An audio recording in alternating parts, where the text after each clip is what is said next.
नमस्कार, मी पूर्वी भावे. तुम्ही पाहताय झिरो आवर. आज राज्याच्या राजकारणात 3 गोष्टी चर्चेत होत्या. पहिली अर्थातच बारामतीची पोटनिवडणूक, दुसरी महिला आरक्षण विधेयकावरून महायुतीचा विरोधकांच्या विरोधात महामोर्चा आणि तिसरी महिला आरक्षणावरून सुरू असलेल्या विरोधकांच्या पत्रकार परिषदा. तीनही गोष्टींसह इराण अमेरिका युद्धासंदर्भातील सर्वात मोठी बातमीही आज आपण दुसऱ्या भागामध्ये समजून घेणार आहोत. गेल्या शुक्रवारी संसदेच्या विशेष अधिवेशनामध्ये एक ऐतिहासिक घटना घडली. ती म्हणजे 11 वर्षात पहिल्यांदाच मोदी सरकारने आणलेलं एखादं विधेयक नामंजूर झालं. जे विधेयक नामंजूर झालं ते होतं ना घटना दुरुस्तीचं. त्याचं झालं असं की मोदी सरकारनं 2023 साली महिलांच्या राजकीय आरक्षणाचा कायदा केला होता. तो लागू झाला नव्हता आणि तोच लागू करण्यासाठी काही अटींची पूर्तता करणं आवश्यक होतं. जसं की जनगणना, लोकसभेच्या मतदारसंघांची पुनर्रचना आणि त्यासाठी सरकारनं विशेष अधिवेशन बोलवून घटना दुरुस्तीचं विधेयक आणलं, जेणेकरून जनगणना पूर्ण होईपर्यंत थांबायची गरज पडणार नाही. पण विरोधकांना सरकारच्या भूमिकेसह टायमिंगवर संशय होता आणि त्यामुळे त्यांनी विरोध केला. संख्याबळ नसल्यामुळे ते विधेयक नामंजूर झालं. आता ही गोष्ट वारंवार सांगावी लागते, कारण त्याच मुद्द्यावर आज 5व्या दिवशी राजकारण भडकलंय आणि भाजप देशभरात आक्रमक आहे. आज देशातल्या भाजप शासित राज्यांच्या राजधान्यांमध्ये सत्ताधाऱ्यांनी काँग्रेस आणि विरोधी पक्षांच्या विरोधात मोर्चे काढले. त्यात त्या राज्यांचे मुख्यमंत्री मोर्चाचं नेतृत्व करत होते. मुंबईतही महायुती सरकारनं मोर्चा काढला. आणि त्याआधी आज सकाळपासूनच महाविकास आघाडीच्या 3ही पक्षांच्या नेत्यांनी सरकारच्या विरोधात पत्रकार परिषदांचा धडाका लावला. त्यात खासदार सुप्रिया सुळे यांनी आजही पत्रकार परिषद घेतली. त्यानंतर आमदार रोहित पवारांनी प्रेझेंटेशन करत इंडिया आघाडीनं संसदेत कशी योग्य भूमिका घेतली, नव्या विधेयकांच्या आड सरकारचा काय डाव होता वगैरे सांगितलं. त्यांच्याच पक्षाच्या रोहिणी खडसेंनीही पत्रकार परिषद घेऊन मुख्यमंत्र्यांना आव्हान दिलं. आता काल मुख्यमंत्र्यांनी विरोधकांना महिला आरक्षणासाठीच्या विधेयकावरनं चर्चेचं आव्हान दिलं होतं. तेच आव्हान आज अनेक विरोधी नेत्यांनी स्वीकारलंय. आणि फक्त आव्हान स्वीकारलं नाही, तर सरकारच्या भूमिकांवरही जोरदार पलटवार केलाय. एकूणच काय तर सत्ताधारी आणि विरोधक दोन्ही बाजूने एकच प्रयत्न सुरू आहे, तो म्हणजे महिला आरक्षणासाठीच्या विधेयकावरनं आपापलं नरेटिव्ह सेट करणं. आणि त्यावरच आहे आपला आजचा पहिला प्रश्न. पाहण्यासाठी जाऊयात पोल सेंटरला.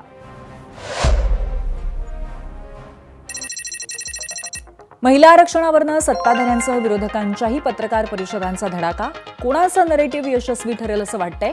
महायुती, महाविकास आघाडी का दोघांचंही नाही असं तुम्हाला वाटतंय? जरूर आम्हाला सांगा.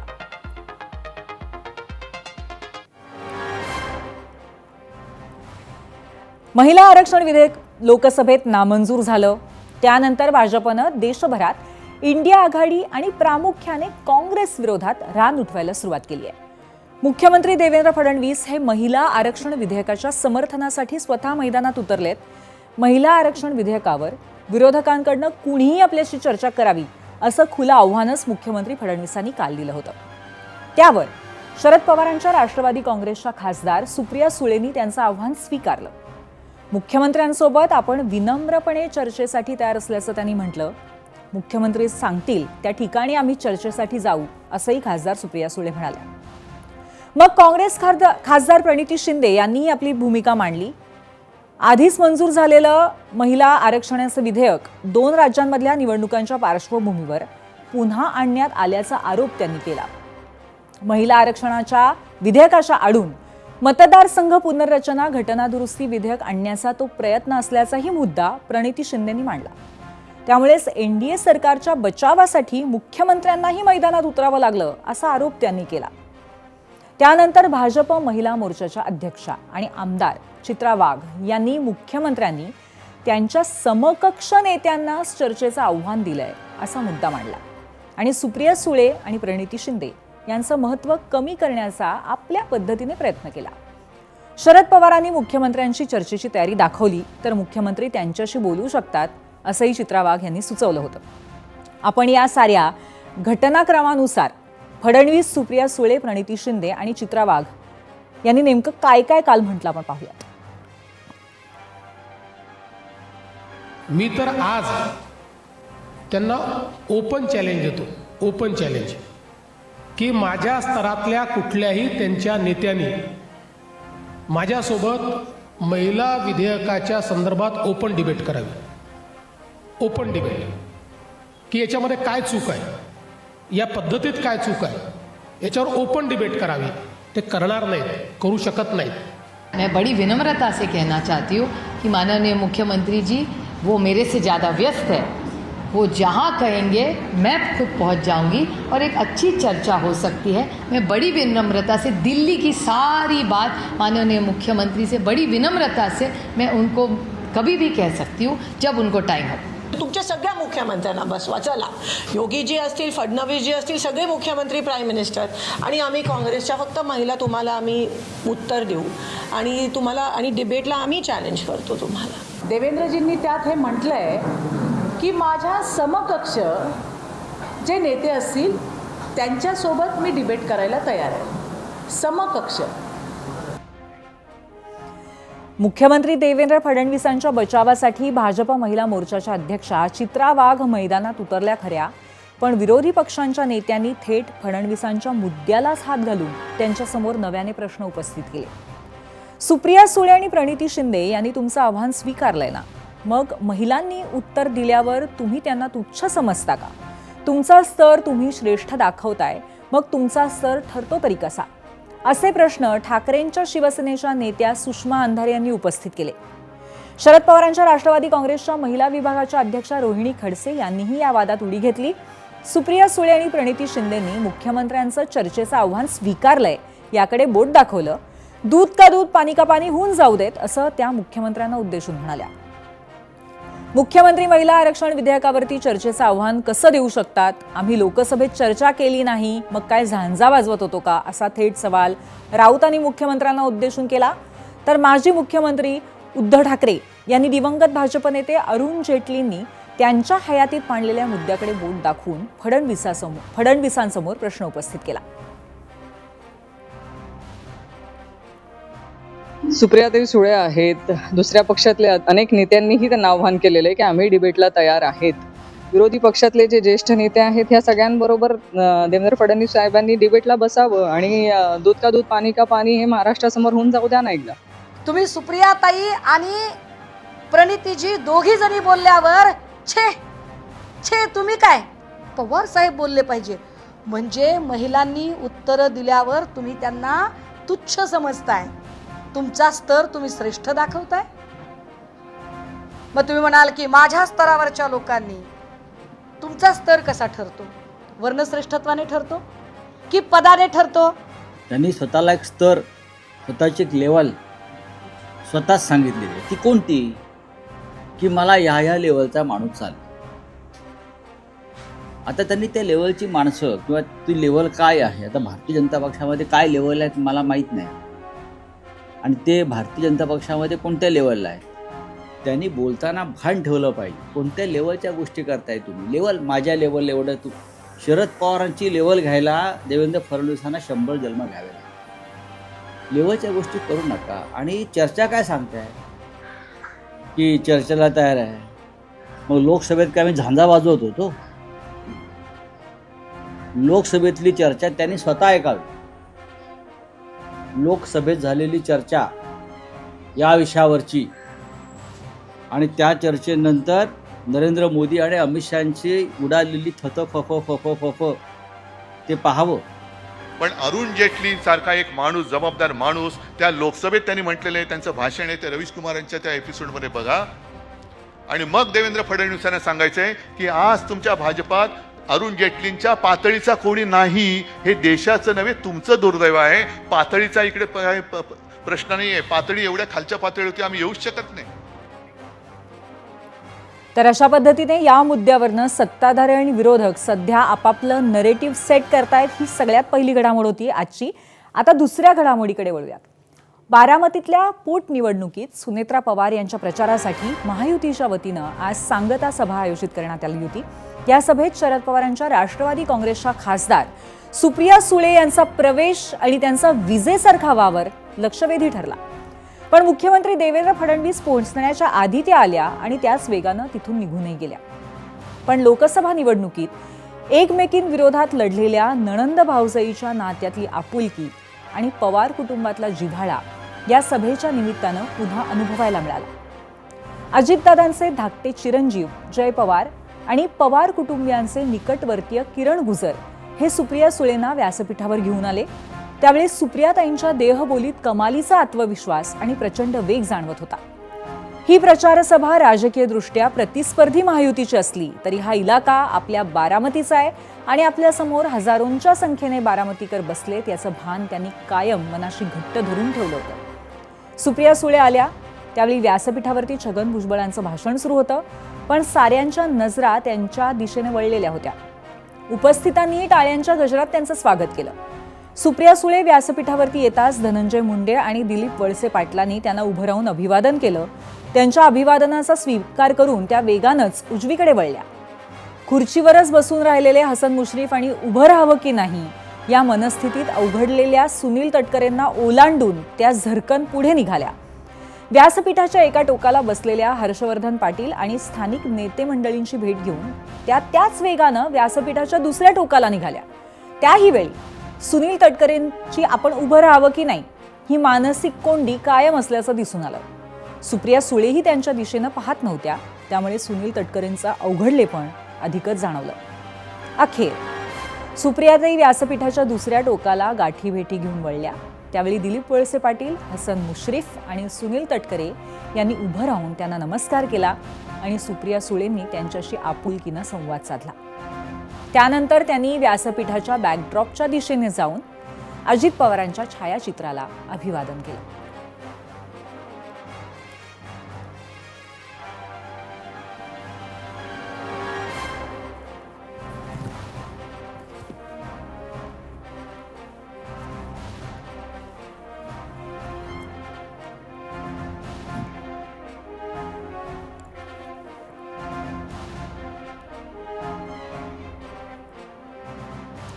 आणि आता थेट जाऊयात भाजपच्या जनआक्रोश संमेलनामध्ये मुख्यमंत्री बोलतायत, पाहूयात. हिंदवी स्वराज्याचे सरसंस्थापक छत्रपती शिवरायांना मानाचा मुजरा करतो. भारतीय राज्यघटनेचे शिल्पकार भारतरत्न डॉक्टर बाबासाहेब आंबेडकर यांना मानवंदना अर्पित करतो. आई जिजाऊ मासाहेब, तारा राणी साहेब, त्याचप्रमाणे पुण्यश्लोक अहिल्यादेवी होळकर, क्रांतिज्योती सावित्रीबाई फुले, ज्यांनी खऱ्या अर्थानं आमच्या नारी शक्तीला दिशा दिली आणि नारी शक्तीची ताकद ही संपूर्ण भारताला दाखवून दिली. अशा सर्व आमच्या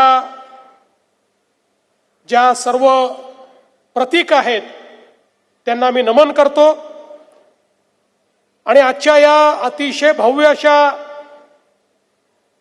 मोर्चामध्ये आणि त्यानंतर होणाऱ्या या सभेमध्ये मंचावर उपस्थित आपले अध्यक्ष रवींद्र चव्हाणजी, आमच्या सहकारी पंकजाताई मुंडे, माधुरीताई मिसाळ, अमित साटमजी, मेघनाताई बोर्डीकर, चित्राताई वाघ, रितू तावडे, श्वेताताई महाले, मनीषाताई चौधरी, उमाताई खापरे, स्नेहाताई दुबे, श्रीजया चव्हाण, माधवीताई नाईक, योजना ठोकळे, प्रियाताई शिंदे, अर्चनाताई पाटील, शलाकाताई साळवी, मंजुषाताई नागपुरे, श्वेता परुळेकर, रूपाराणी निकम, राजश्री शिरवडकर, शर्मिला बाबर, प्रमिला पाटील, समोर बसलेले आमचे सर्व मंत्रिमंडळातले सहकारी, सर्व आमदार, सर्व पदाधिकारी आणि उपस्थित सर्व मातृशक्ती, माता भगिनी आणि बंधूंनो, पहिले तर मी आपल्या सर्वांचं मनापासून अभिनंदन करतो की आज जो मोर्चा आपण काढलेला आहे, निश्चितपणे त्या मोर्चामुळे ज्या ज्या लोकांनी नारी शक्ती वंदन विधेयकाला विरोध केला त्यांची झोप उडल्याशिवाय राहणार नाही. नारी शक्तीचा हुंकार तुम्ही दाखवला. हजारोच्या संख्येनं ज्यावेळी रस्त्यावरनं तुम्ही चालत होतात त्यावेळी तो एक इशारा होता. त्या सगळ्या विरोधकांना, ज्यांनी महिला अधिकाराची भ्रूण हत्या केली, ज्यांनी महिला अधिकार पायदळी तुडवले, ज्यांनी महिलांना मिळणारे अधिकार संपले म्हणून त्या ठिकाणी ढोल ताशे वाजवले, अशा सगळ्या लोकांना एक इशारा आज देण्याचं काम तुम्ही केलं. आणि आज हा मोर्चा संपत नाहीये, आज सुरुवात झालेली आहे. या निर्धाराची सुरुवात की जोपर्यंत या देशाच्या संसदेमध्ये आणि राज्यांच्या विधानसभेमध्ये आमच्या मातृशक्तीला स्थान मिळणार नाही तोपर्यंत आम्ही लढत राहणार. आम्ही तुम्हाला सोडणार नाही, हे स्थान मिळवल्याशिवाय थांबणार नाही. खरं तर भगिनींनो, बंधूंनो, आपल्या सगळ्यांना कल्पना आहे 1996 पासनं प्रयत्न सुरू होता महिलांना आरक्षण देण्याचा. त्याच्या आधीपासनं मागणी होती. काँग्रेसने कधी या मागणीचा विचार केला नाही. काँग्रेसने कधीही या संदर्भातलं विधेयक देखील आणलं नाही आणि 96ला ते होऊ शकलं नाही. अटलजींनी 3 वेळा विधेयक आणलं, पण अटलजींजवळ बहुमत नव्हतं. अटलजी ते पारित करू शकले नाहीत. मनमोहन सिंगांच्या काळामध्ये त्यांच्याकडे पूर्ण बहुमत असताना, 2/3 मेजॉरिटी असताना, त्या ठिकाणी मनमोहन सिंगांच्या काँग्रेसच्या सरकारने हे विधेयक आणलं नाही. राज्यसभेने मंजूर केल्यावरही लोकसभेमध्ये हे विधेयक येऊ दिलं नाही. कारण पहिलेपासनं काँग्रेसची नीती महिलांना विरोध करण्याची होती, महिला आरक्षणाला विरोध करण्याची होती. खऱ्या अर्थानं माननीय मोदीजींना 2019 साली ज्यावेळी 2/3 बहुमत हे आपण दिलं, या भारतानं दिलं, पहिला मौका मिळाल्याबरोबर माननीय मोदीजींनी संविधान संशोधन केलं आणि पहिल्यांदा भारताच्या संविधानामध्ये महिलांना 33% आरक्षण देण्याचा निर्णय हा माननीय मोदीजींनी घेतला. आता काही बोलघेवडे लोक 2023चं माझं ट्विट दाखवतात आणि म्हणतात 2023 मध्ये जर महिला आरक्षण मिळालं होतं तर मग आता पुन्हा बिल आणण्याची आवश्यकता काय होती. झोपलेल्याला जागं करता येतं, पण झोपेचं सोंग घेऊन जे बसले आहेत त्यांना जागं करता येत नाही.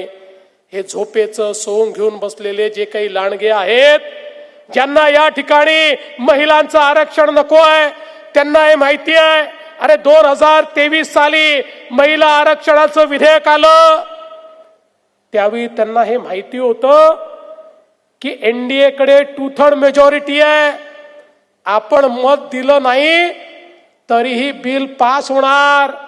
मुकाट्याने सर्वांनी त्याला समर्थन दिलं आणि ते बिल पास झालं आणि संविधान संशोधन होऊन महिलांना आरक्षण देण्याचा मार्ग मोकळा झाला. आता जेव्हा पुन्हा बिल आलं त्यावेळी हे लोक म्हणतात डिलिमिटेशन कशा करता, या ठिकाणी 2011चं सेन्सस कशा करता. 2023ला ज्यावेळी हे विधेयक पारित करण्यात आलं होतं त्या विधेयकातच म्हटलं होतं की सेन्सस करायचं, मग डिलिमिटेशन करायचं आणि त्यानंतर हे विधेयक लागू करायचं. त्यावेळी हे सगळे 150 आणे चूप बसले होते. त्यावेळी या 150 आण्यांनी त्याला समर्थन दिलं. त्यावेळी हे अमेंडमेंट या 150 आण्यांनी मान्य केलं आणि आता म्हणतात डिलिमिटेशन कशा करता. बंधू भगिनींनो, मोदीजींनी हा निर्णय केला, निर्धार केला की संविधान संशोधन तर झालंय, पण जर या ठिकाणी डिलिमिटेशन लवकर केलं नाही तर संविधान संशोधन लागू होऊ शकत नाही. 2029च्या निवडणुकीमध्ये महिलांना रिझर्वेशन मिळू शकत नाही. आणि म्हणून मोदीजींनी पुन्हा जो काही कायदा आणलेला आहे त्या कायद्याच्या माध्यमातून 33% आरक्षण 2029च्या निवडणुकीमध्ये लागू करण्याकरता तरतूद करण्यात आली. आणि त्याच्यासोबत 2 तरतुदी केल्या. कारण नवीन सेन्ससला वेळ लागणार आहे हे लक्षात आल्यानंतर 2027 मध्ये सेन्सस होईल, 28 मध्ये आकडे येतील, मग 29 मध्ये जर डिलिमिटेशन सुरू केलं तर 34 मध्ये देखील लागू होईल की नाही माहिती नाही. आणि म्हणून मोदीजींनी संविधान संशोधन आणलं की नवीन सेन्ससची आवश्यकता नाही, लगतचं जे शेवटचं सेन्सस असेल, जी जनगणना असेल त्याचे आकडे विचारात घेता येतील. दुसरं, सेन्ससचा प्रश्न मोदीजींनी सोडवला. प्रश्न डिलिमिटेशनचा होता. साऊथचे राज्य म्हणत होते आम्ही त्या ठिकाणी लोकसंख्या वाढीला रोकथाम केली, त्यामुळे जर डिलिमिटेशन झालं तर आमच्या जागा कमी होतील आणि उत्तरेच्या जागा वाढतील. त्याच्यावरही मोदीजींनी असा तोडगा काढला की कोणाचंही नुकसान होणार नाही. सगळ्या राज्यांमध्ये 50% जागा वाढवण्याचा निर्णय हा डिलिमिटेशननी केला. त्यामुळे साऊथची जी राज्य आहेत या राज्यांना लोकसभेमध्ये 23.67% एवढं जे रिप्रेझेंटेशन होतं ते आता ही डिलिमिटेशन नंतर 23.67च्या ऐवजी 23.87% होत होतं. म्हणजे ते कुठेच कमी होत नव्हतं. कुठल्याच राज्याचं संसदेमधलं रिप्रेझेंटेशन कमी होणार नाही अशा प्रकारचा निर्णय केला. आणि जे डिलिमिटेशन होईल वाढलेल्या जागांचं ते त्या राज्यातल्या लोकसंख्येच्या अनुसार हे डिलिमिटेशन होईल असं सांगितलं. याचा सगळ्यात मोठा परिणाम काय, महाराष्ट्रासारखं राज्य, या राज्यामध्ये आपल्याला लक्षात असेल यापूर्वी जे डिलिमिटेशन झालं त्याच्यामध्ये ग्रामीणच्या जागा कमी झाल्या आणि शहराच्या जागा वाढल्या. पण मोदीजींनी आणलेल्या फॉर्म्युल्यामुळे ग्रामीणच्या जागा कमी न होता त्याही वाढतायत आणि जे शहरांना रिप्रेझेंटेशन मिळत आहे ते देखील या ठिकाणी मिळत आहे. आणि म्हणून या देशाच्या हिताचा निर्णय मोदीजींनी घेतला. माझं या लबाडांना विचारणं आहे, अरे जेव्हा 23 मध्ये तुम्हीच मान्य केलं सेन्सस, 23 मध्ये तुम्हीच मान्य केलं डिलिमिटेशन, मग त्याच्या कायद्याला आज कोणत्या तोंडानं विरोध करता हे आम्हाला या ठिकाणी सांगा. तुम्ही आज विरोध या करता करताय. 23 मध्ये तुम्हाला माहिती होतं आपण मत दिलं नाही तरी देखील हे पास होणार आहे म्हणून महिलांना दाखवण्याकरता तुम्ही समर्थन दिलं. आणि आज ज्या क्षणी तुमच्या हे लक्षात आलं की आता एनडीए जवळ 2/3 मेजॉरिटी नाही आहे, सिंपल मेजॉरिटी आहे, 68 मतं जास्त आहेत, पण त्याच्याऐवजी अजून 54 मतं याच्यामध्ये पाहिजे, हे लक्षात आल्याबरोबर तुमचा खरा चेहरा बाहेर आला आणि तुम्ही या कायद्याला विरोध करून त्या ठिकाणी हा कायदा पाडला. हा केवळ कायदा पडला नाही, या देशामध्ये गेल्या 200 वर्षामध्ये महिलांच्या उत्थानाकरता जी चळवळ चालली त्या चळवळीला संपवण्याचं काम या नालायकांनी या ठिकाणी केलं. या ठिकाणी पायदळी तुडवण्याचं काम या नालायकांनी केलं. आणि म्हणून मी या ठिकाणी यांना खुली चुनौती दिली, खुली चुनौती. अरे या ठिकाणी या विषयावर माझ्या स्तराचा कोणी नेता आणा, तुमच्या नेत्याशी खुली डिबेट करण्याकरता मी तयार आहे. मी तुम्हाला दाखवून द्यायला तयार आहे तुमचा चेहरा काय आहे. ते गाणं आहे ना, एक चेहरे पर कई चेहरे लगा लेते हैं लोग, तो चेहरा आता आपल्याला काँग्रेसचा, उबाटाचा, शरद पवार पार्टीचा या ठिकाणी पाहायला मिळाला. बंधू भगिनींनो, खऱ्या अर्थानं लक्षात ठेवा, यांना असं वाटतंय की आता हे आपल्याला पाडलं की 29ला आपलं राज्य येईल, मग कधीच आपल्याला महिलांना आरक्षण देण्याची वेळ येणार नाही, अशा प्रकारचे मनसुबे घेऊन बसले आहेत. आणि मला सगळ्यात जास्त दुःख होतं त्या महिला खासदारांचं ज्यांनी याला विरोध केला. तुम्ही सुधारणांचा इतिहास बघा. सुधारणांचा इतिहास करताना ज्यावेळी महिला संघर्ष करत होत्या त्याही कालामध्ये काही अशा महिला होत्या ज्या सुधारणांना विरोध करत होत्या. त्याच मांदियाळीतल्या काही महिला या लोकसभेमध्ये आम्हाला पाहायला मिळाल्या ज्यांनी याचा विरोध केला. आणि पुन्हा बोल घेवडेपणे या ठिकाणी शाहू फुले आंबेडकरांचं नाव घेतात. खऱ्या अर्थानं तुम्हाला ते नाव घेण्याचा अधिकार आहे का, हा माझा सवाल आहे. तुम्हाला महिला विधेयक याकरता नको आहे की तुम्हाला हे माहिती आहे या देशातली नारी शक्ती जागृत झाली, या देशाच्या संपूर्ण व्यवस्थेमध्ये नारी शक्तीचा सहभागिता वाढली, तर कुठेतरी आपली दुकानदारी बंद होईल. सामान्य माणूस, सामान्य स्त्री ही जर देशाच्या मुख्य धारेमध्ये आली तर तुम्ही हे जे अघोषित रिझर्वेशन आपल्या मुलींकरता करून ठेवलेलं आहे ते रिझर्वेशन संपेल आणि खऱ्या अर्थानं ज्या संघर्ष करतील त्या महिलांना या ठिकाणी रिझर्वेशन मिळेल. ही कल्पना असल्यामुळेच तुम्ही याला विरोध करताय. अरे तुमची मानसिकता ही नेहरूजींच्या काळात देखील आम्ही बघितली, ज्यावेळेस या ठिकाणी भारतरत्न डॉक्टर बाबासाहेब आंबेडकरांनी हिंदू कोड बिलच्या माध्यमातून महिलांना शक्ती देण्याचा प्रयत्न केला होता. त्यावेळी त्याला विरोध करणारे पंडित जवाहरलाल नेहरू होते आणि त्या विरोधामुळेच भारतरत्न डॉक्टर बाबासाहेब आंबेडकरांनी त्या ठिकाणी राजीनामा दिला होता. आणि तीच परंपरा राहुल गांधी देखील चालवतायत. मी आठवण करून देतो राहुल गांधींचं ते भाषण, ज्या भाषणामध्ये राहुल गांधी म्हणाले होते, मुझे हिंदू धर्म में जो शक्ति है उस शक्ति के खिलाफ लड़ना है, मुझे उस शक्ति को समाप्त करना है.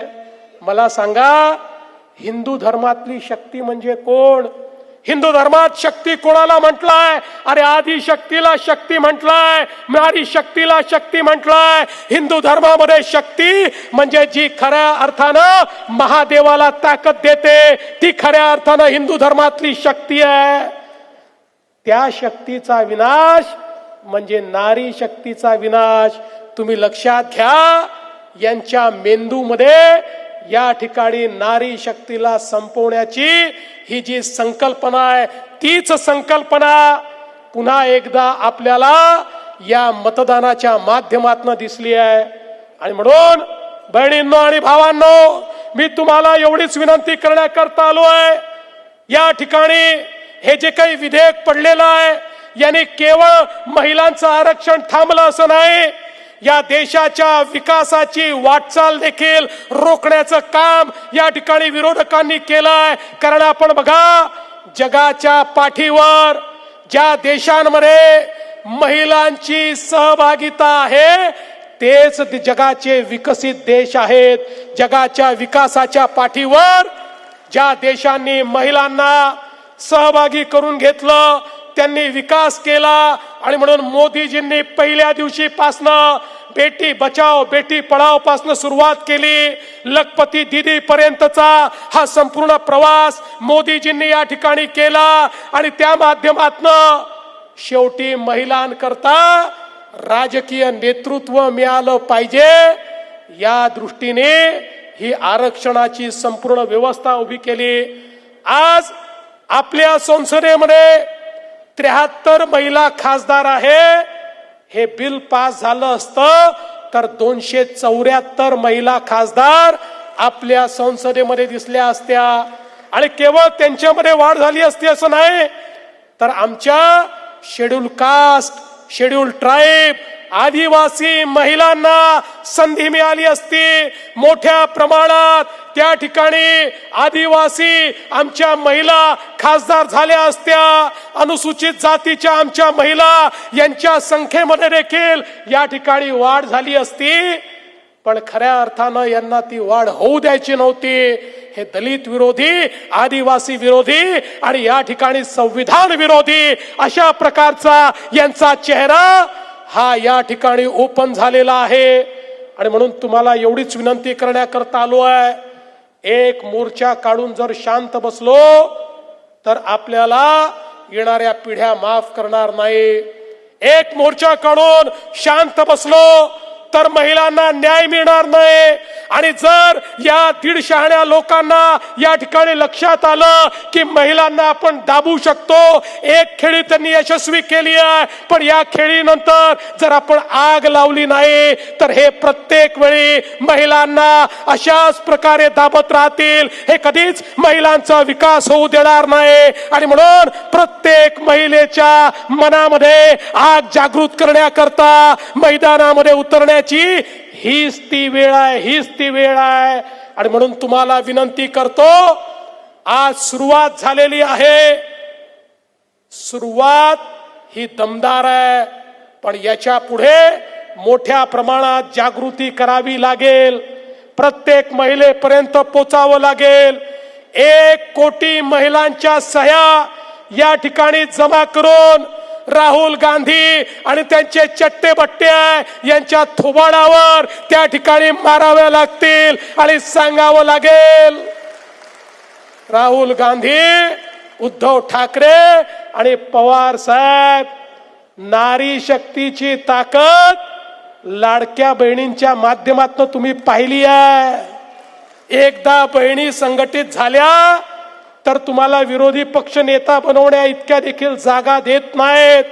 आणि आता तर तुम्ही खऱ्या अर्थानं आमच्या बहिणींना या ठिकाणी अशा प्रकारे घायल केलेला आहे, अशा प्रकारे त्यांच्यावर वार केलेला आहे की आता बहिणी थांबणार नाही. आता ही लढाई त्याच दिवशी पूर्ण होईल ज्या दिवशी भारताच्या संसदेमध्ये मोदीजींच्या नेतृत्वात 33% महिला खासदार आणि महाराष्ट्राच्या विधानसभेमध्ये यांच्या नाकावर टिच्चून 33% महिला आमदार आम्ही निवडून देऊ. त्याच दिवशी लढाई आम्ही समाप्त करू हा विश्वास व्यक्त करतो आणि माझं बोलणं संपवतो.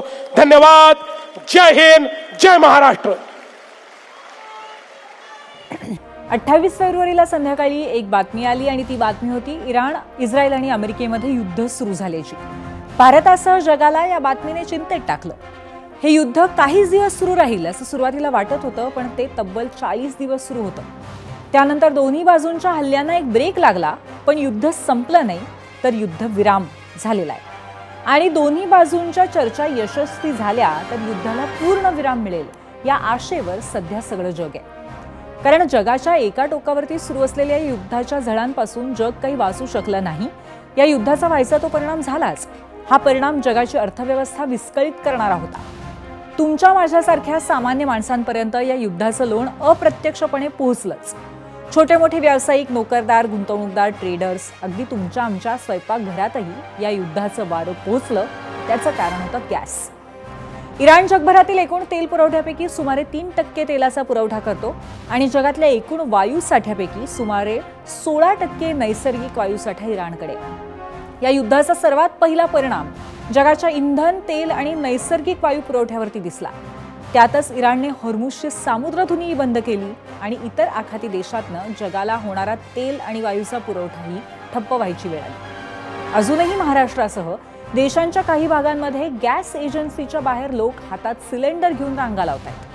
पेट्रोल पंपावरच्या वाहनांच्या रांगा आता कमी झाल्या आहेत, पण पेट्रोल पंपावरती झालेली अभूतपूर्व गर्दीही आपण या काळात पाहिली. या युद्धाचा फटका जगभरातल्या शेअर बाजारांना बसला. शेअर बाजारांची घसरगुंडी झाली आणि गुंतवणूकदारांची अर्थातच घाबरगुंडी उडाली. महागाईचा भडका आणि गुंतवणुकीत घट यामुळे सामान्यांच्या बजेटला कात्री लागली. अखेर 40 दिवस इराणवरती अमेरिकेनं आणि इस्रायलने सतत हल्ले केले. इराण निकराने लढलं, आणि शेवटी जागतिक दबाव आणि अपेक्षित साध्य न झाल्यामुळे 8 एप्रिलला अमेरिका आणि इराणनं 2 आठवड्याची शस्त्रसंधी घोषित केली. या शस्त्रसंधी दरम्यान या युद्धावर कायमचा तोडगा निघेल अशी आशाही निर्माण झाली. पाकिस्तान, चीनने मध्यस्थी केली, इराण अमेरिकेत उच्चस्तरीय चर्चा झाली, पण त्यातून काही निष्पन्न झालं नाही. त्यावर अमेरिकेनं हॉर्मुझची नाकाबंदी केली आणि आपलं डील इराणच्या गळी उतरवण्यासाठी दबाव वाढवला. काही तासांसाठी खुली केलेली हॉर्मुझची सामुद्रधुनी इराणनं पुन्हा एकदा बंद केली. शस्त्रसंधीचा उद्या शेवटचा दिवस आहे आणि त्यामुळे आज युद्धावरती तोडगा निघावा अशी जगाला आशा आहे. पण या पणवरच आपण सविस्तर चर्चा करणार आहोत. पण त्यापूर्वी आज या अनुषंगाने जो दुसरा प्रश्न विचारलाय तो पाहूयात पोल सेंटरला. आजचा दुसरा प्रश्न आहे, कुणाच्या आडमुठेपणामुळे शस्त्रसंधीत अडथळे येतात असं वाटतं? डोनाल्ड ट्रम्प, इराण का दोघांमुळे हे घडतंय?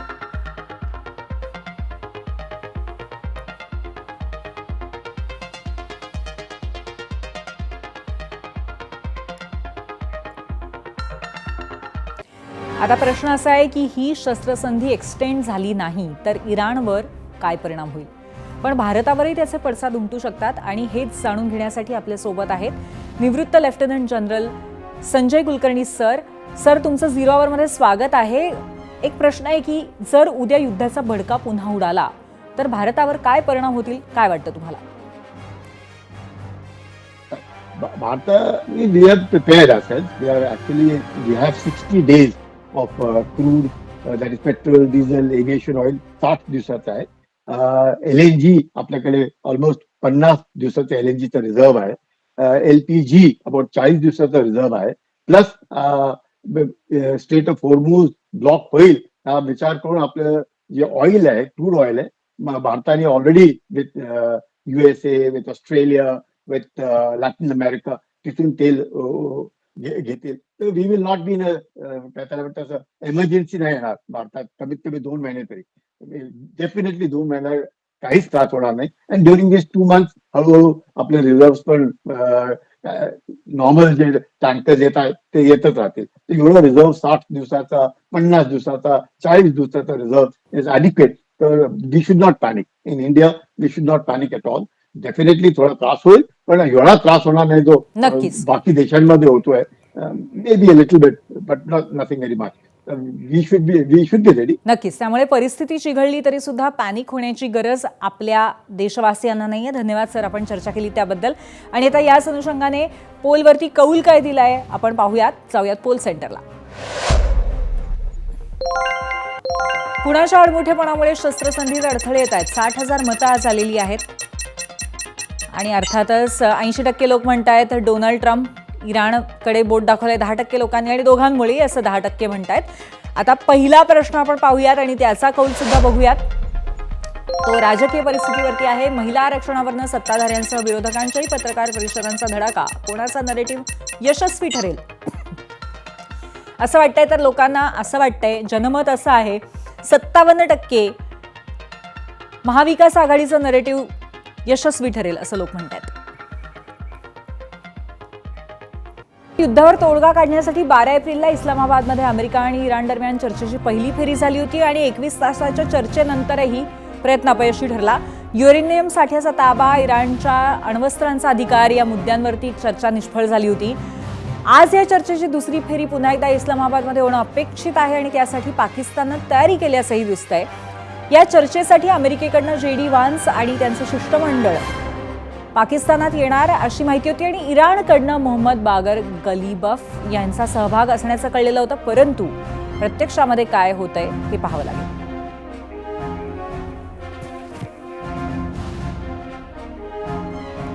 आणि या चर्चेच्या अपडेटकडे लक्ष असेल मात्र 0 आवरमध्ये इथेच थांबतोय. पाहत रहा ABP माझा. ABP माझा, उघडा डोळे बघा नीट.